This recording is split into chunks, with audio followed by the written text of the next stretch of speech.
Really? Only made it 2 stops on the way. We turned to City Hall, we opened at 7:30.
Okay, I'll public meeting to order at visitors for that 7:45.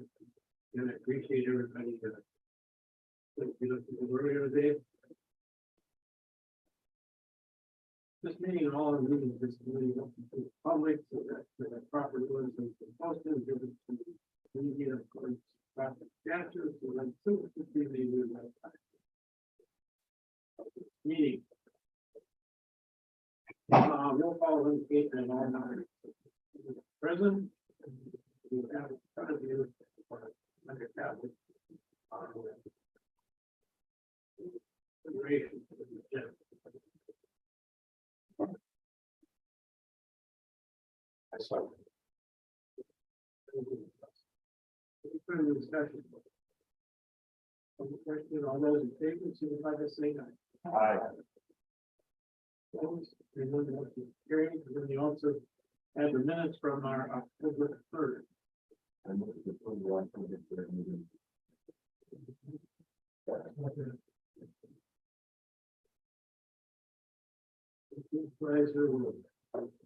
Any further discussion on this?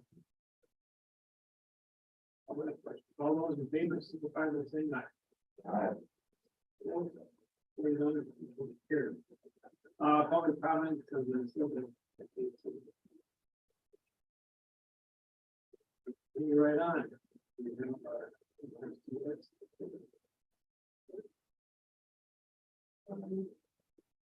got 2 months about hydrants, you got a little bit. All right, I have 4 things before that. Right. Got a little bit more now. So our main program, ESOP program, for the final been done November 4th. We received 69 applications. I don't know if it's a new record, but I'd rather have them. Yeah. So we've been working on those applications. We got some site visits, meeting with applicants. Trying to get them a lot of things like to do, what they like to find. We've also been working on, still working on field verifications.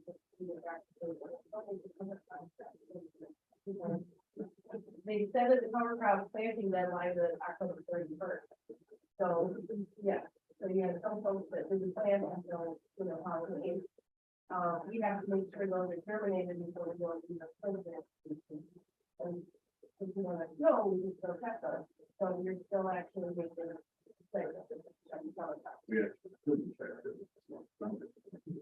Yeah, well, we still kind of. Go better than that, but it makes my life.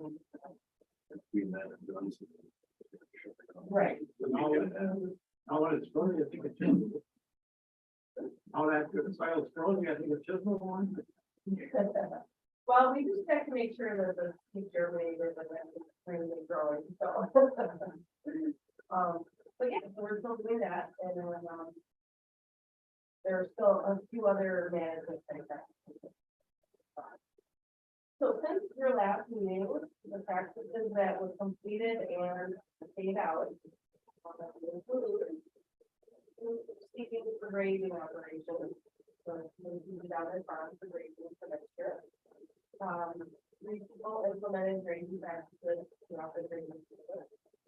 These brush management practices that were completed, and that is for invasive species control and fossil on bottom of that will start grading. We have 1 year-round watering facility installed in Seattle. One has new area protection project, which is basically stabilizing the area from the 7 cover crops, but we're still working on getting those paid and checked. The 7 is actually a one number. I think we had altogether 34 people, 34 farms. A little over 10,000. 1 pollinator habitat planting. Nutrient management, just demo project, and a large waste storage manure and those things like that. We didn't really work on too much prior to prepare that one, but we were cautious. So like I said, we had 34 people who did come across this year, and we're still working on those. And then as far as the conservation stewardship program, we had 5 renewals. So those are people who were in the conservation stewardship program for 5 years, with a 5-year contract, right?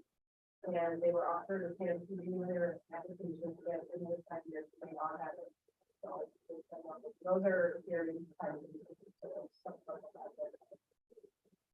So that's okay, that's what we do. So we got all those done. And then the last item I have, I'm just gonna read it, because I didn't write it, on the website. USDA is asking for public input in the federal register for information on implementing the Inflation Reduction Act. So NRCS, just alone, with our little agency, getting $19 billion. Not USDA, NRCS. So they're looking for. Thanks, June, for contributing. Yeah. Oh, yeah. The NRCS is investments provided through IRA funding for farmers and ranchers and adopting and expanding private smart activities and systems. And it NRCS has for comments on how to target the program benefits, quantify impact, and improve program delivery, especially comments if you like. So if any of you would like to comment, I will send Ryan a link to the Connor portal, you can see call it, and your opinion on how to take the Question, so. You see what works and what doesn't work, and if you put comments in, I kind of like to put those new people first, so that, there's a little more consensus and maybe a little more, numbers behind the suggestion, so that it actually be workable. And not off the wall. Right. Well, we've been obviously talking about it at our office and, with my colleagues across the state. A few themes are coming through. One is, maybe to raise some of the payment rates up a little bit. I mean, right now we're paying people $19 an acre for 2 million.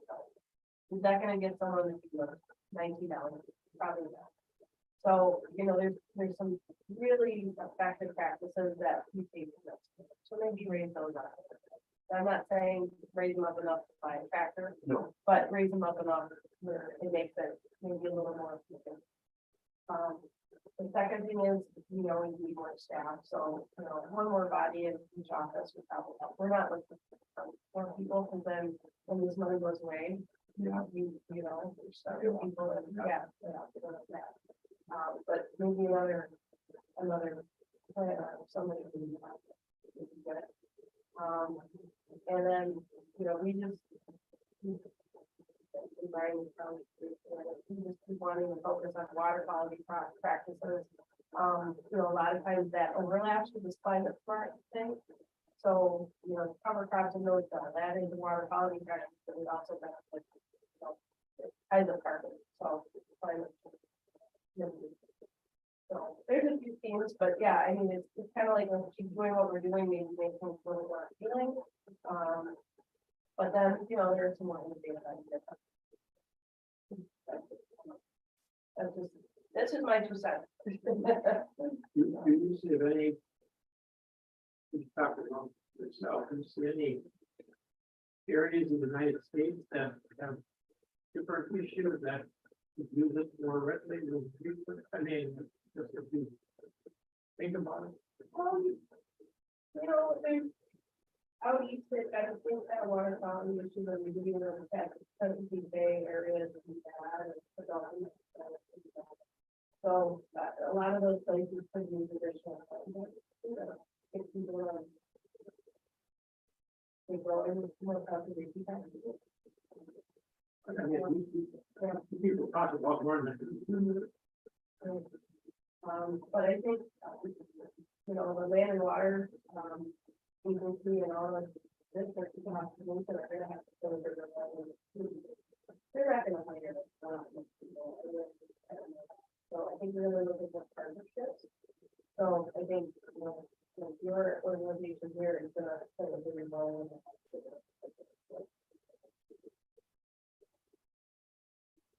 I don't know if we do that across the nation as much as we do here, but. Another element of that.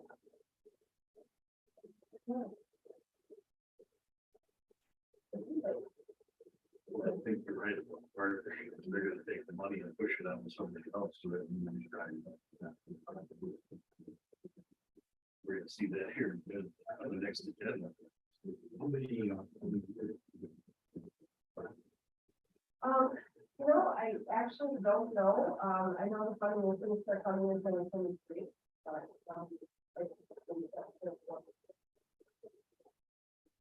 but if you'd like, I can send that link to you, Brian, if you want to. It's a lot of money, so I think if you just.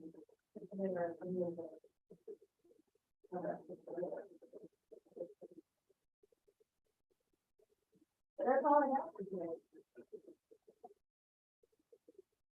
Just in general, it appears the crops that all after these are the can't just. People stop it.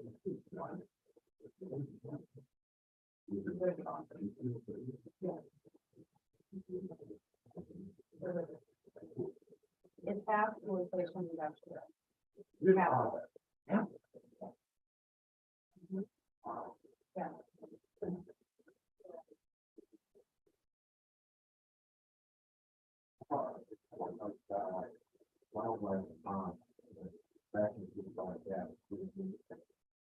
Yeah, I mean, I can see a lot of, folks who are taking lower yielding areas and putting it in some kind of habitat practice, almost like a CRP thing.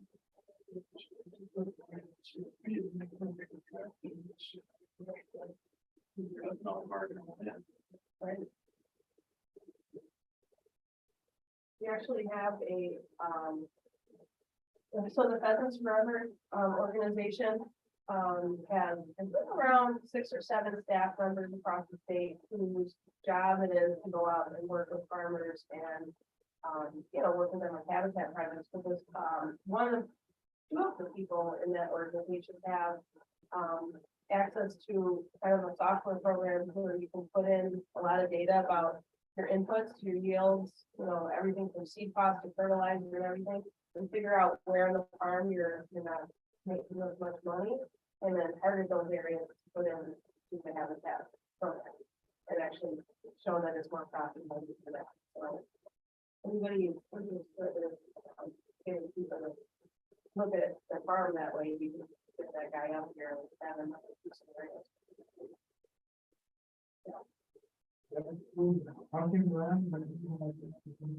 Well, so there are a lot of forestry practices that we offer to our equip program, so if it's wooded land, then, yeah, then there could be potential for projects for that in those areas. One thing I'm seeing a lot of now is with the emerald ash borer coming through and our ash trees dying off, getting those areas, getting the ash out of there and then replanting those areas, trees right away before it turns into all clear grass. That's more practical. Yeah. Are you? Yeah. Yeah, and it's important to get those trees started relatively quickly, because otherwise it's hard to get them started either. And then once it's back to the clear grass, sometimes water takes things back up too. Those trees are stuck in the water. That's a big push right there. The old, Pandora, down, close to the river.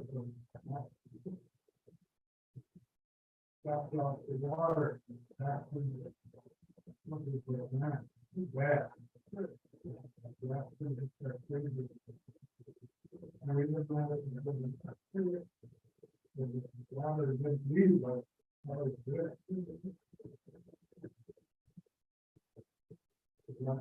It's partial again. If the water is to the bottom. Yeah. And once that grass is established, it's not impossible to get trees growing, but it's very hard.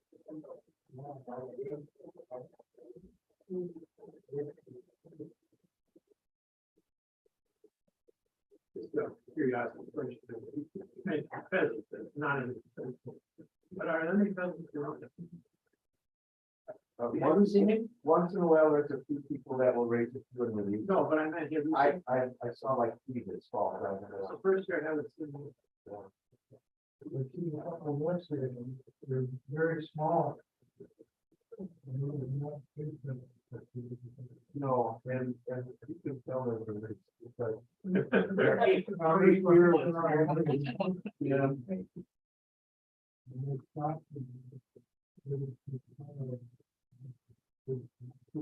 Yeah. It's not a mercy.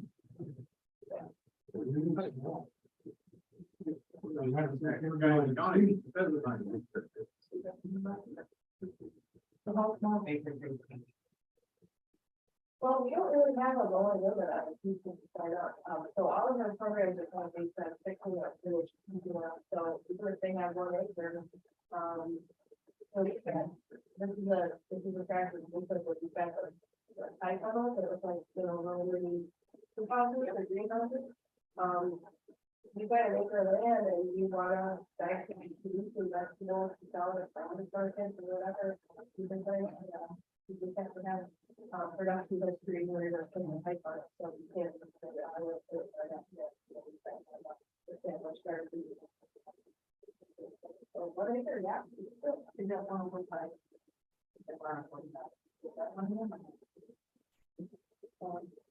Oh, yeah.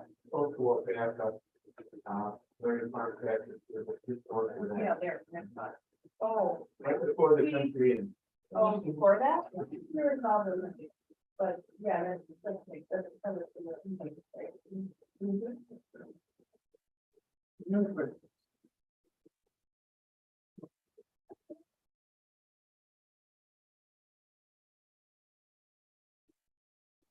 Anything from this?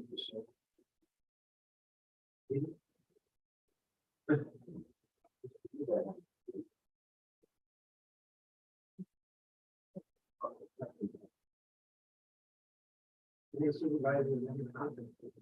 Not my knowledge.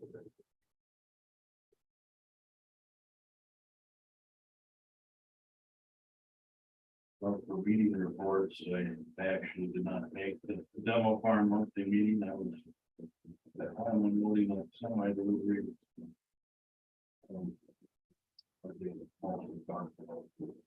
Remaining money we have for innovative practice. $50,000 of that left for the demo farm version.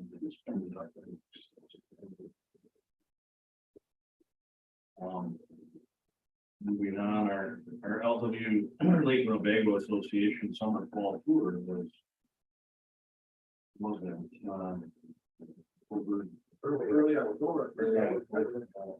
Must have been a couple days after our last meeting.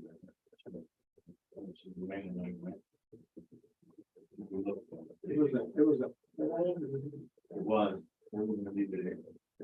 They, Allegheny County hosted it. They have a treatment base in the edge of a farm field watershed. They showed us what they're doing, a couple different types of treatment, one settling base and type thing, created wetlands. And then that, treating the upper to the pipe as well.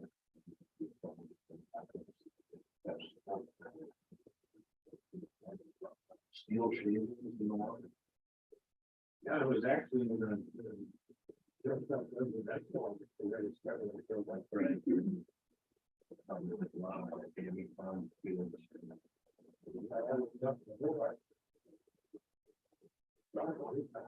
Yeah. The two-stage dish, and then they took us to their new shed they built, was all their equipment and so they are. Well, the interceder did get finished and delivered to Allegheny sheds. I'd like to store it at why we get it and classify it. Working with words.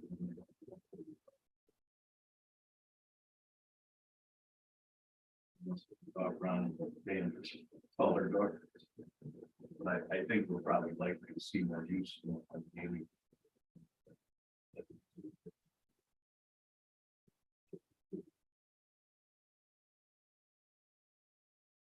And then I agreed to, as I think you've heard from Brett Silloway at our last meeting, agreed to participate in their Jana Lake Steering Committee. This meeting and education there. Dan attended on that. We're just looking at ways to lake management.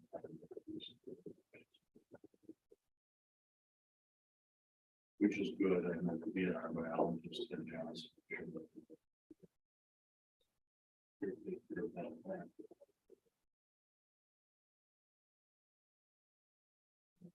The meetings. Going back to the one we had, like, that actually, they go country around certain bodies of water, couldn't they?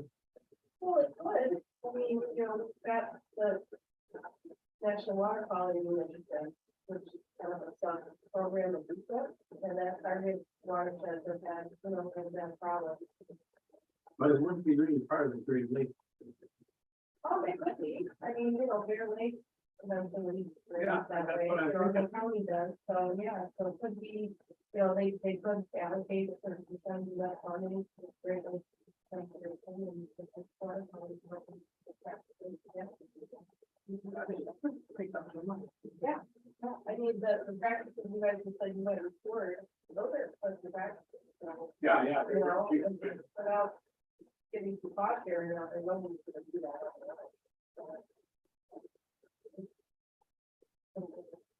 The state is much slower than that. You know, cautious, and stuff.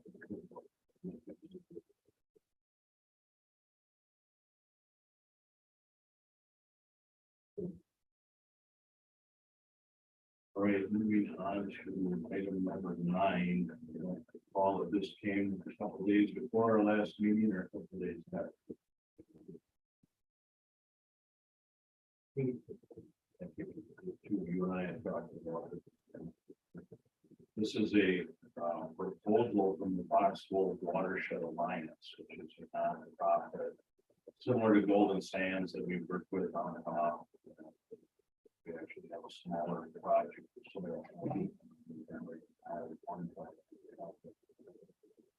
What they have worked with Edge Cooperative. Edge Co-op is a dairy co-op over in that was formed over on the lake shore. A couple of the big dairies. One farmer there passed away. Airplane crash. He was trying to guy ground boards. But Edge Co-op was kind of turned into a pretty good deal over there. And they pursued, this climate smart dairy proposal. This is actually GLRI. I think they asked for 80 million originally, got 50 million.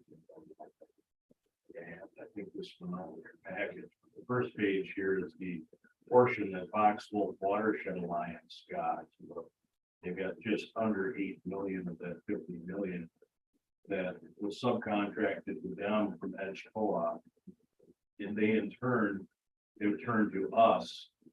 Part of this proposal is to hire a full-time agronomist in 8 counties.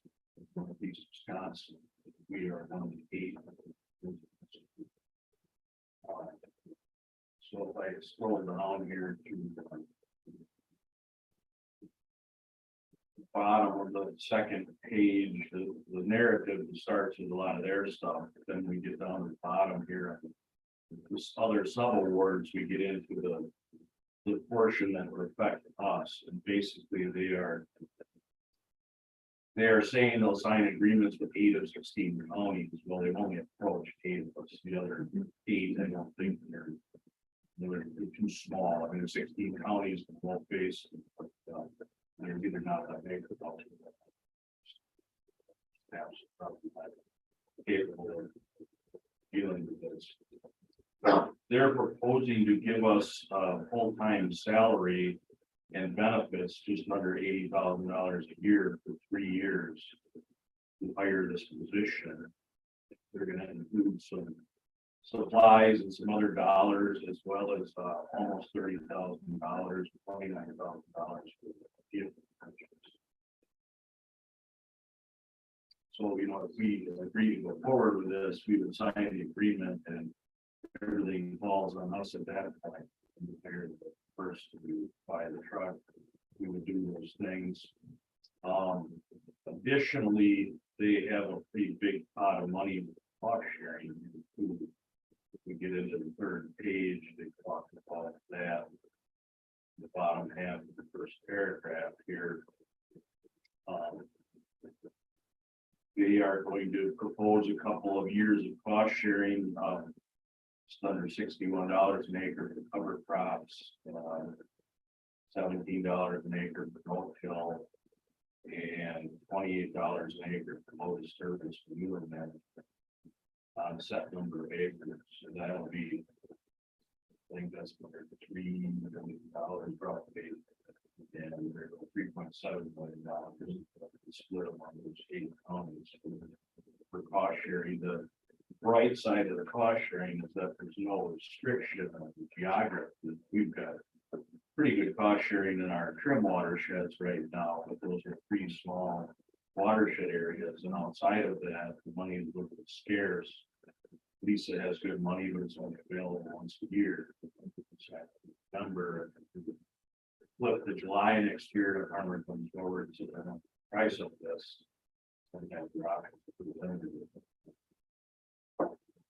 So last page is the dollars and cents here for individual counties and 8 counties. Just an outline of the things that talk about. I have a meeting this Thursday with the Fox Wolf Alliance and the other 7 of those 8 counties discussing this, but they want to move very quickly on this. They want to know which counties are in. I suspect that they don't get all 8 counties to cooperate. What I've heard is they're going to split the money on our portions. The 5th year, the money for this position. So we don't have any action. The details are only what you see on the screen, at least until later this week. But I would suspect that by our next meeting, they're going to ask us to take action. It's going to be for Madera spread, Gary, applies to Gary. You know, I think that's their primary concern, Jim, but I think if you look into their grant, I think it talks, Edge Co-op talks about wanting to build capacity in Northeast Wisconsin for all farmers, but they're a dairy cooperative. So there is means a little bit that we have to look at them. Low disturbance manure application is dairy practice. But it certainly doesn't discriminate for anything. So that's what they're throwing out there. This came pretty quick. I think they first got wind of it at the end of August. We had an initial email in September about it, and then this came to us a couple of days after the last meeting. To narrow down numbers here. I did discuss it with Mandy a little bit. Certainly no different than any of our other grant proposals that have happened outside of the budget. And they have to approve this at this committee, take it to finance and amend their budget. As well as personnel. As well as hiring. Probably the biggest challenge of this is that 6 or 8 counties do this. Finding that person that fits that job description is a little slim now for one county. I think we're going to do it. It would behoove us to probably be on the front end of it. From the other county. Probably hire somebody to do the job.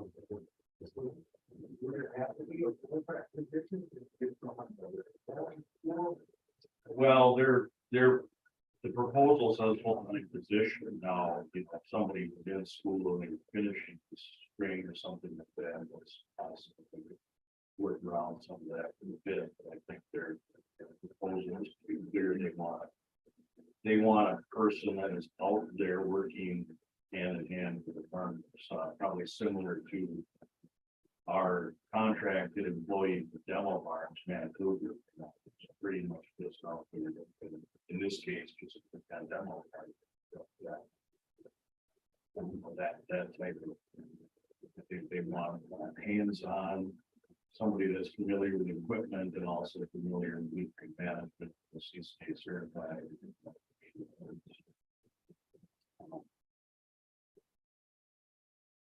I don't know that the time period of it. That's what somebody just started. Yeah, I'll be honest, you know, what Edge Co-op is trying to do here is that they're trying to dangle their worm from the counties, hire somebody, and hopefully we figure it out 3 to 5 years in a row on how to keep that person. Now, in our instance, within our department, that would actually work out. It's 3 to 5 years in a row, would probably do the retirement. So the option to pull somebody in that we like, that we've employed for a couple of years,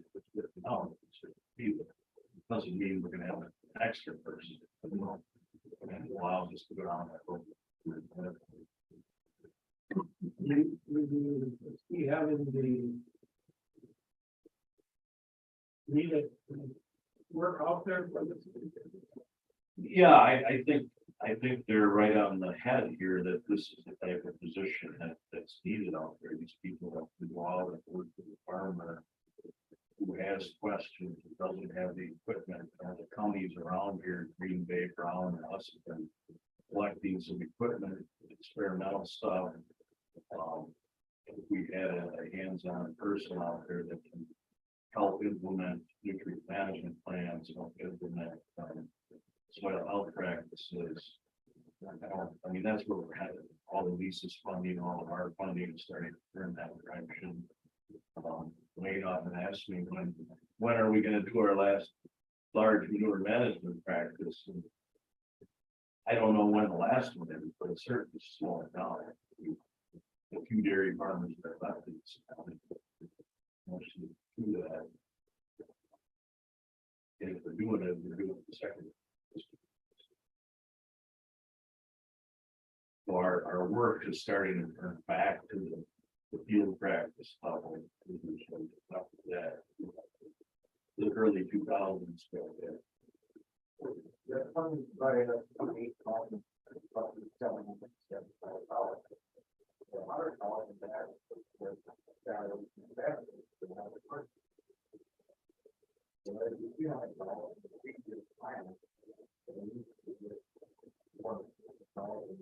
Well, that, if you look, my food is ready. if you look at the stream, then the first column is, this is the staffing portion of it for one county for 3 years. So you've got 313,000. The other 400,000 is the cost share for one county for 3 years. That would go to the farm. That would go to the farm then. And I'll be honest, I would be shocked if all 8 counties participated. I actually expect these numbers to come up. But there's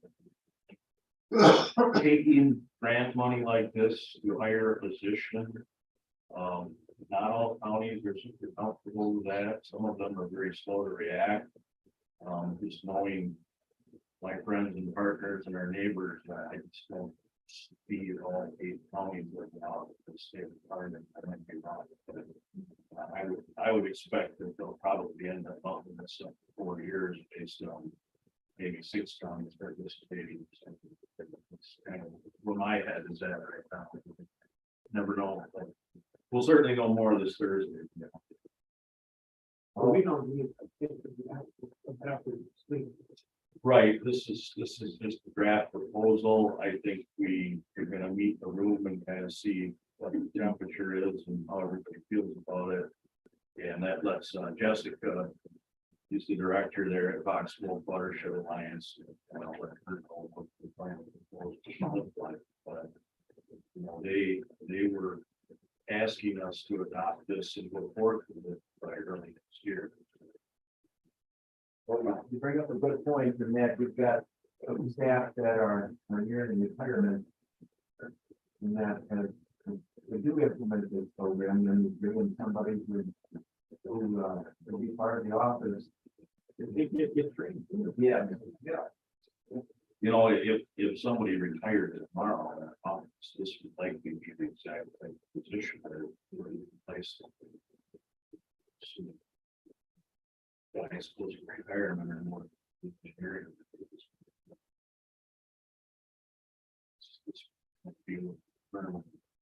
It fits pretty good. It's just, you know, the long-term risk is that we get through 3 or 4 years of this. And, isn't there? So And it might be possible at that time that somebody retires and the person just gets a different job description and becomes the town employee that regrets. that would be the hope. Yeah.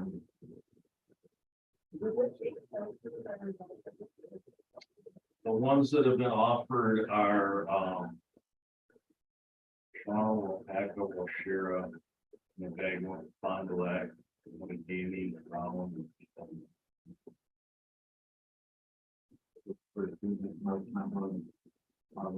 Yeah, and it's, you know, and it's unfortunate because I think the ones that are likely to stumble with it, that are ones that probably use it as a staff person. Companies are ready for these things in some way.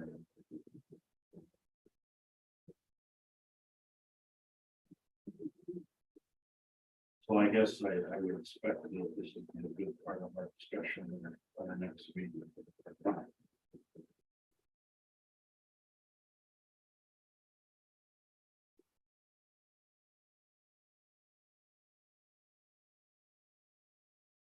So the next thing we talked about, the ETC funds here back in August. ETC is American Transmission company, they do the transmission power lines. So we had this set of funding projects, and the ones that are left unpaid or what we left. They were probably 2 or 3 times this back in 2008 when this funding first appeared. This came to the county through that 135 kilovolt line that went through Wayne's Township right there. And so Heidi had approached, John and I are the only ones who projects left here, some parks and that conservation, ours was the green and orange. And as you recall, we sort of, Heidi wants to wrap this thing up and get the last 100,000 spent and we get it off the books. 14 years. So we were basically going to, the rain garden money, I think we're gonna spend up next year, because we've got a rather large, Healthy Lakes grant that Taylor put in for, the chain of lakes, and someone just put into that as a match projects. Our other two projects, we had the old conservation easement program, cost share fund. And there's 18,000. Like 18,100 in there on here, so 17,000 that we have to add in about 100 came back. Patrick County Foundation. And that money we were gonna stick into our well testing, and the rest of the well testing is gonna get used up along with the ARPA funding we got for the well testing. However, as you know, we had the first time in 10 years, we did have an easement application that we worked on with Richardson, which has deadline for that was like Halloween, that went in. So we had approved the cost sharing. I guess my question coming back, now that I'm starting to see some of the costs of this and how much they've changed in 10 years since we last cost shared. On easement stuff, the current limits say that we cost share 85% up to $5,000. $4,250 limit. So far to date, the Richardsons have $5,050 into this with another $6,500 in costs coming, and that's not coming legally. So roughly the cost to do an easement more than time since the 2012. So my thought was before we slide the remainder of this money into our well testing program, the committee wanted to entertain raising the cost share limit. We were trying to keep up with the increase in prices for this or not. But once we're done with the Richardson cost sharing, the rest of this money, Peggy and John have to talk about it. And put together a proposal here in the finance budget. Move the rest of this money into place and that it's going to be next year. So we will have, we got some ARPA money that. Yeah, so there's $7,000 left in, or $7,523 left in this fund here. And we had 22,000 in ARPA. I think we had near $30,000. And then whatever's left of that 18,000, we slide in there. We had already said we were going to do that next August. So at this point, that would end up being 13,800 plus we choose to raise the caution. We're sitting pretty well in the politics.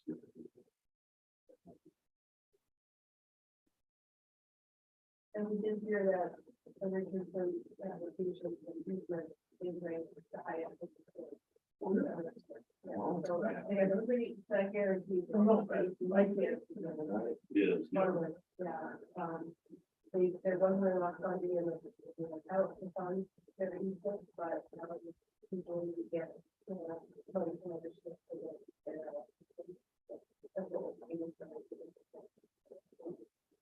Yeah, so they may get enough for their application. If not, they'll be asked to send the class. Do you need action on this data or wait till after application? No, I guess I would prefer you take action on it today and just set a different upper limit if that's what you wish to do, because I need to. Listen, right now, our limit is $4,250.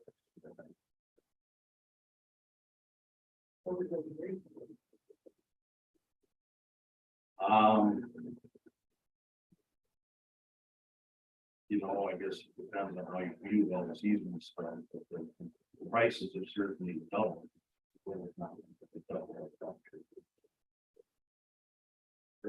John.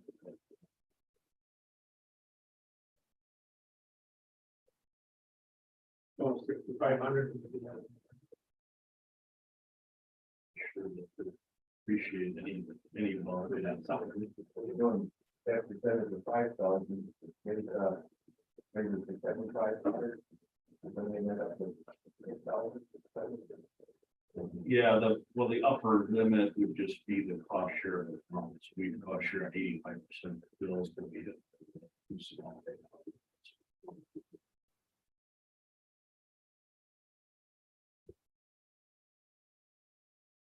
I'd be in favor of, doing that, it's not good to get the expense of any other program.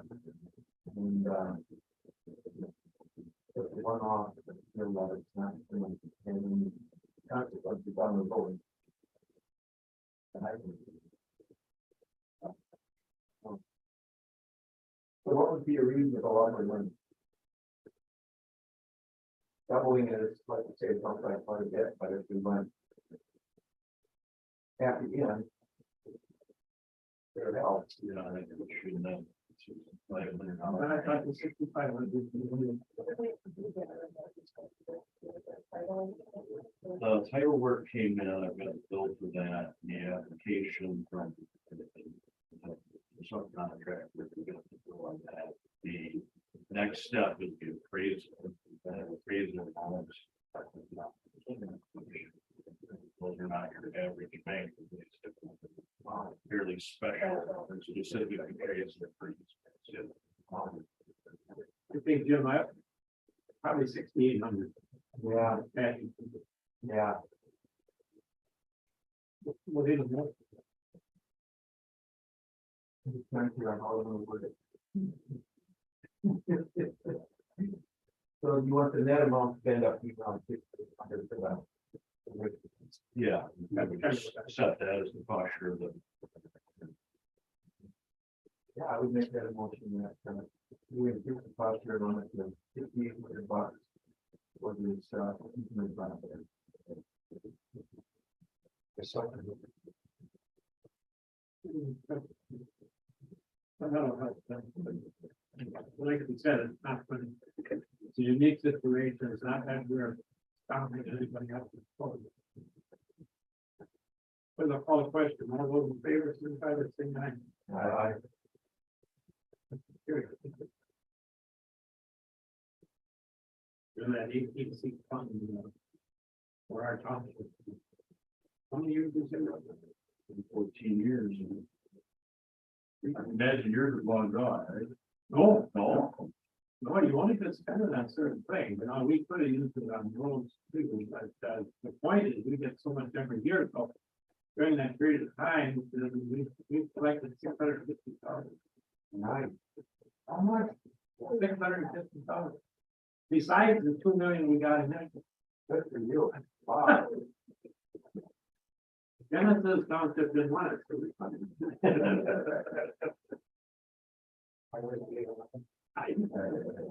If you're sure. No, it was, we were able to do a lot of roads. Wow, yeah, we still have a real fast. No. We're not that good.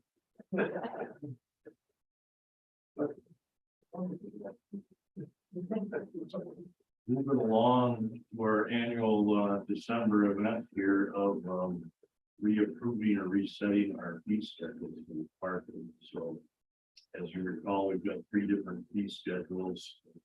The first one on screen here is the farmland preservation fee schedule. I am not proposing any raises to these fee schedules. Matter of fact, the only change I've got to our grant fee schedule is to add the new GLRI grant to the same percentage. So just a little bit more about the fees. You know, we set these schedules in December for the following year.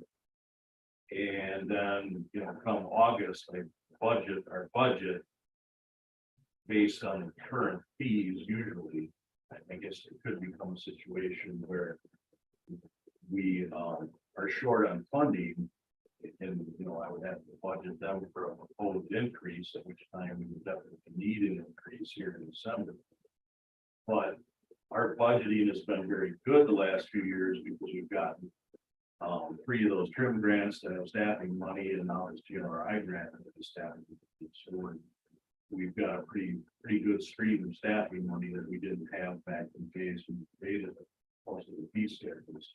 So I don't see any need to raise these, in order to make come a day when we do need to raise. My standpoint is that we're gonna hold back and not shoot what we need to do. So I appreciate that. unless the committee has a different feeling.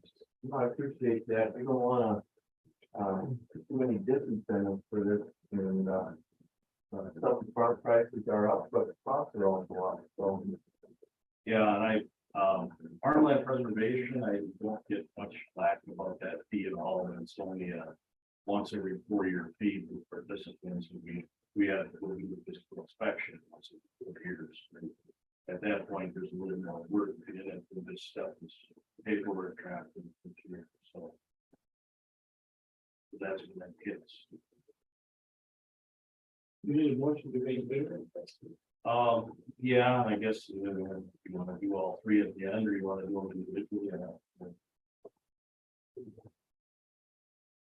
So if there's no other questions about Farm and Press, and we're still doing, basically a $75 fee for the first 3 parcels, we charge $20 a parcel after that. And then there's a $75 fee if they have livestock facilities that need a separate inspection. That's what they've been since we started. And we did add the AEA fees.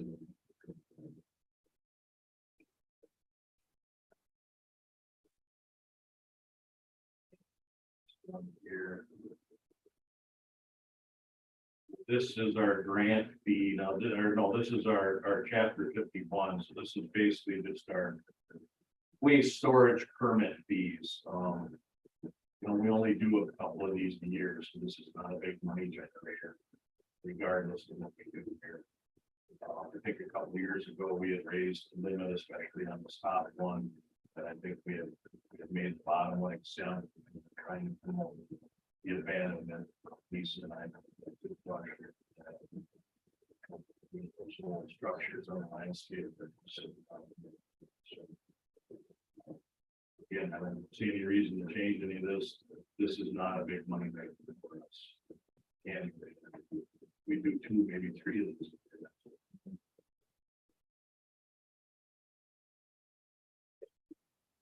That's one.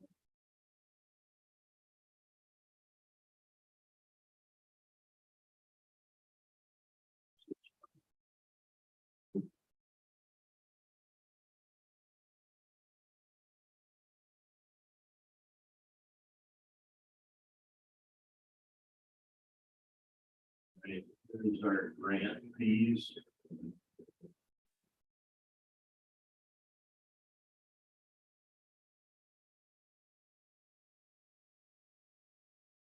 So the additions here are in red. Just added the word in federal, just GRIs, federal grants, technically. And we just added this in. Basically, all of our grants are 5% fee, except the small scale trim, which are targeted towards a single farm. We have quite a bit more application.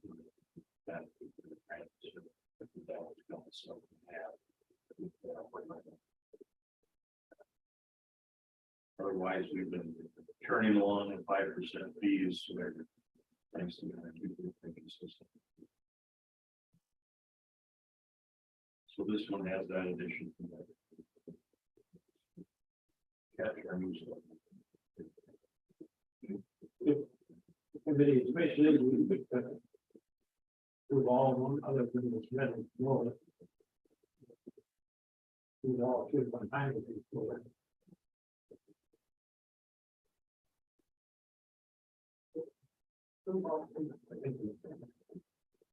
Second. Any further discussion?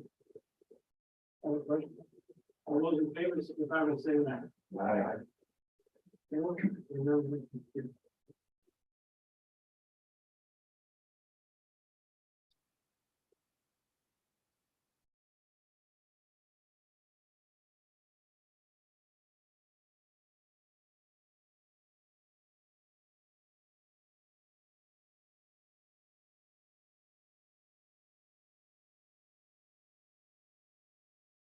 to talk about a couple of things that are coming up quick here.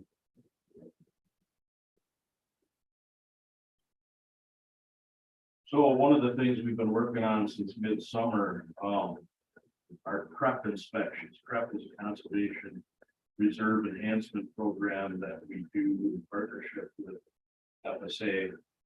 And Lisa's got some work in these two. This started in 2002. They're one of two things. They're basically easements along water features, different from a harvestable buffer, and they're mostly not harvestable. There's two kinds of easements, 15-year and perpetual. And the perpetual ones have a more significant incentive payment.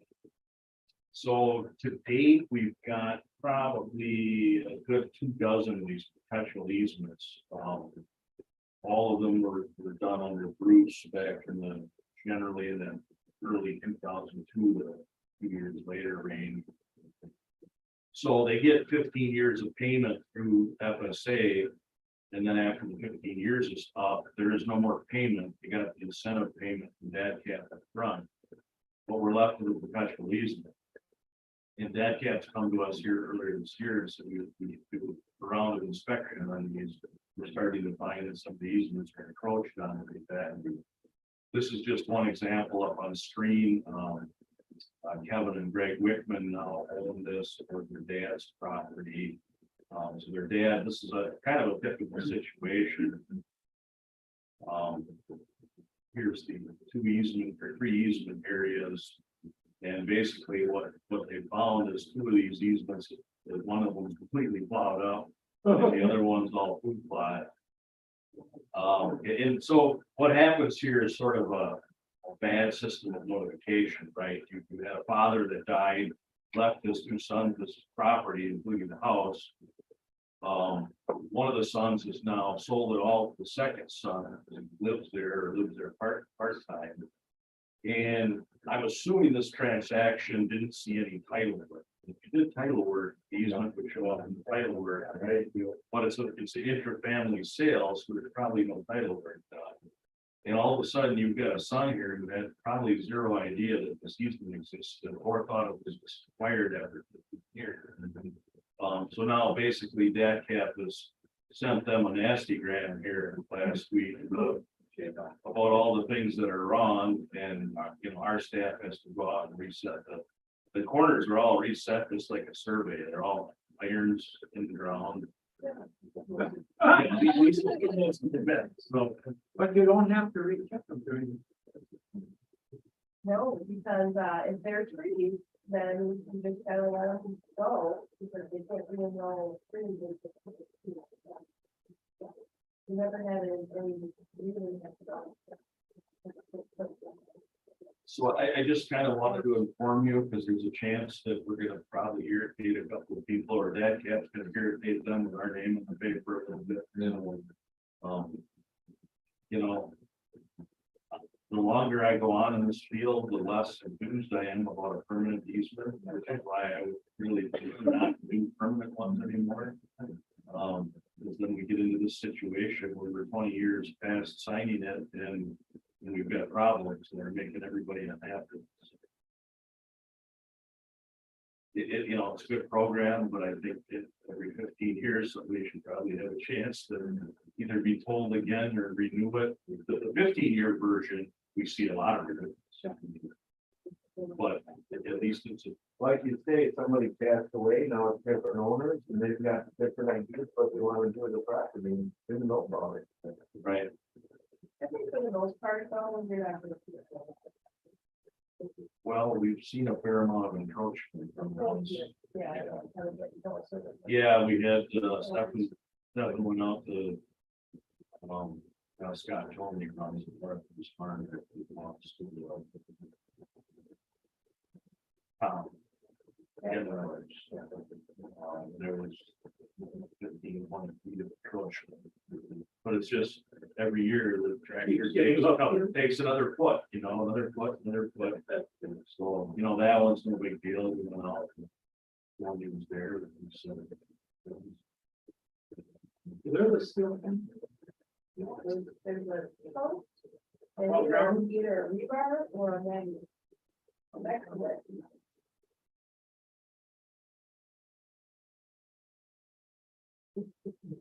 I know we saw some significant problems over at the,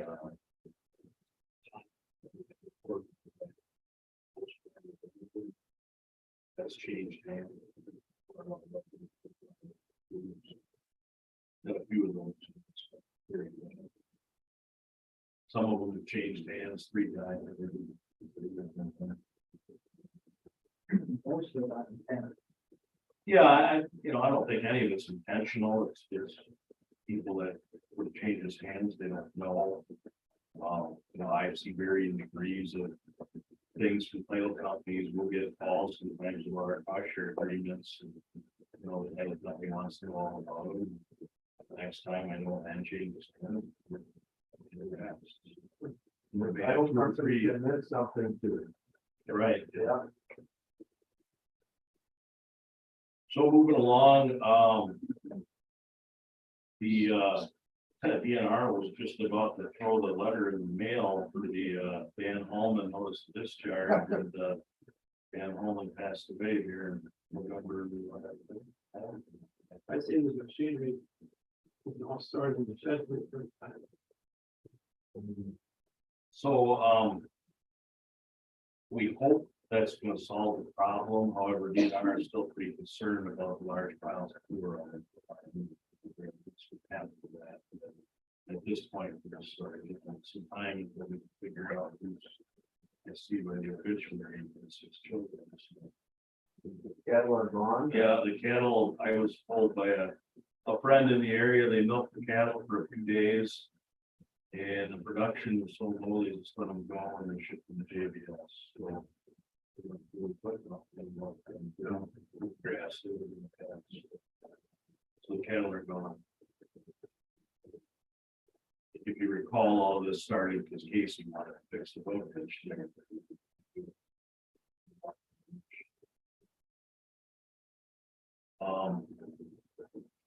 It's payment season for us. We're going to see a lot of money go out the door in the next 2 or 3 weeks here. All of these overdraft payments, several of our bigger projects are going on. And then I guess the last thing I wanted to touch on was the MDV program, multi-discharge and variance. Have a graphic we put up, but this was a program that started in 2019 through DNR, where where point source dischargers make a payment for their phosphorus discharge came to a county. And we've taken in about $30,000 in 3 years through this program. Yeah, we get money from two. We get money from Hillshire, Sara Lee, and then we get a smaller amount from the Mississippi Sewer District.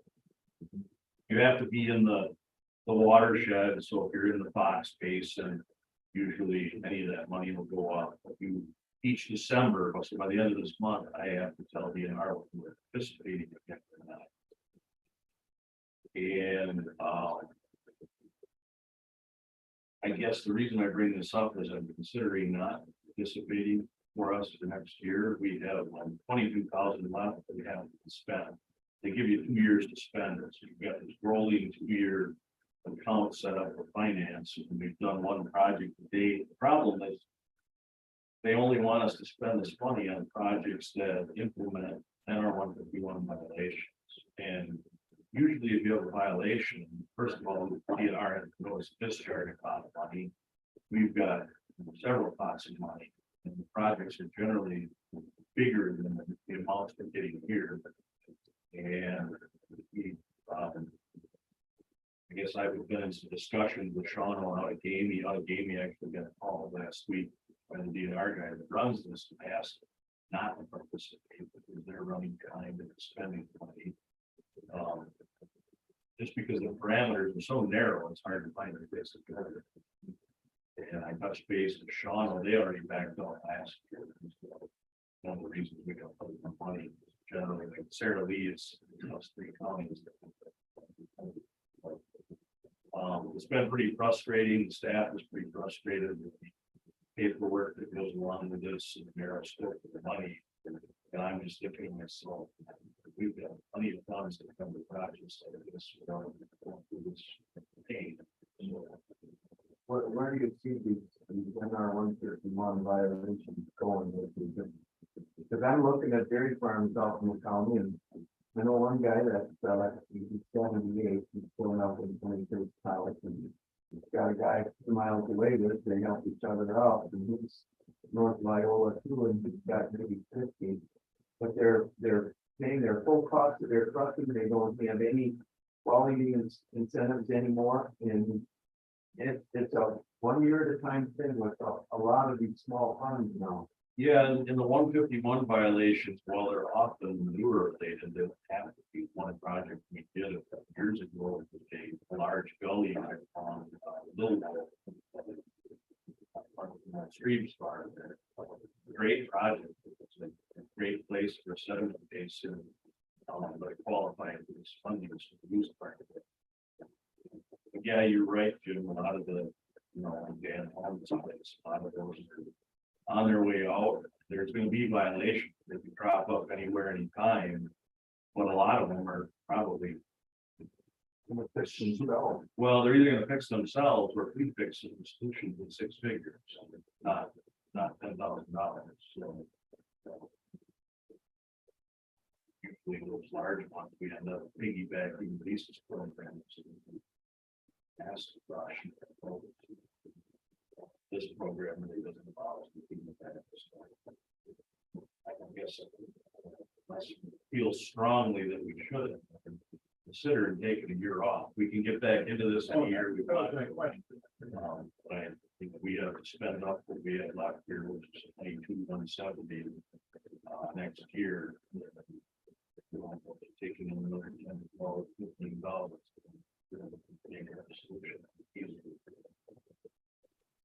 I think there's also a little bit of need in our lives that are the parameters of service. That's why we're seeing counties back on. We're not the first county to have this discussion.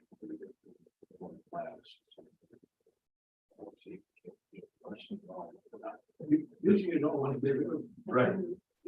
This gift horse is back to be a little bit. So the motion would be to get out of that review and. Yeah, and I don't know if we make a motion, this is just part of my report. Oh, okay, okay, that's fine. Agenda. Yeah. Oh, we shouldn't do this.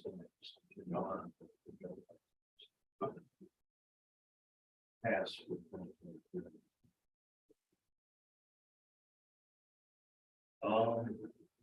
That's really it. I have a few things next month. I would expect that the climate smart proposal to be back. Travis got severe damage next month, and Shannon and wind shed last time.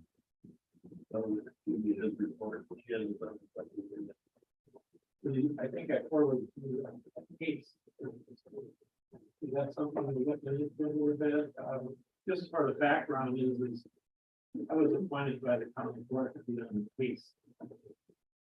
Probably been 3 years. And we meet by telephone. 72 counties or something. We meet typically every second Thursday every month. And whatever the legislation this last year was enlarged to include more than agriculture. So I just forwarded on to see it. When we talked about it last month, I mentioned that to people online, and they thought that was a good idea to get that put up on land and water and see what we can do. Right. Whenever we use that term pace, carefully, we had the old pace, the easement pace. This is a difference. This is a different pace. So yeah, I guess. See what can be done. I think, just for example, I drafted, Chairman Kevin, I maybe should get up in front of the county board just to find a little more what's going on, because the recent motel that opened up in Fremont there, Pace, was involved. Oh, yeah, so I mean, you still get more knowledge of what what's going on, so I'm gonna talk.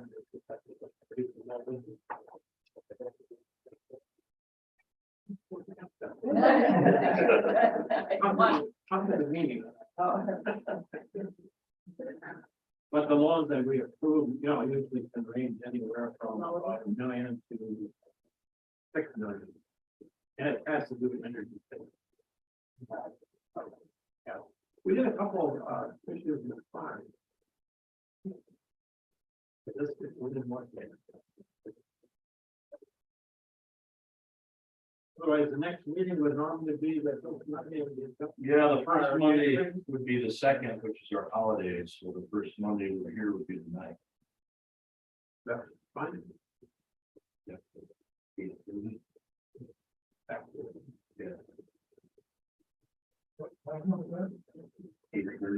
On the ninth.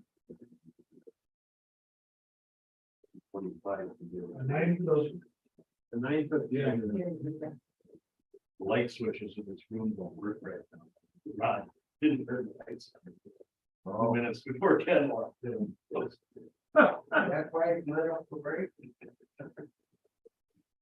I was thinking I should have brought my flashlight to mine.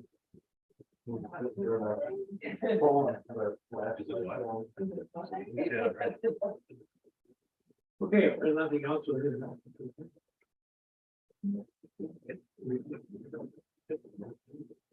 With that case program, they get it, better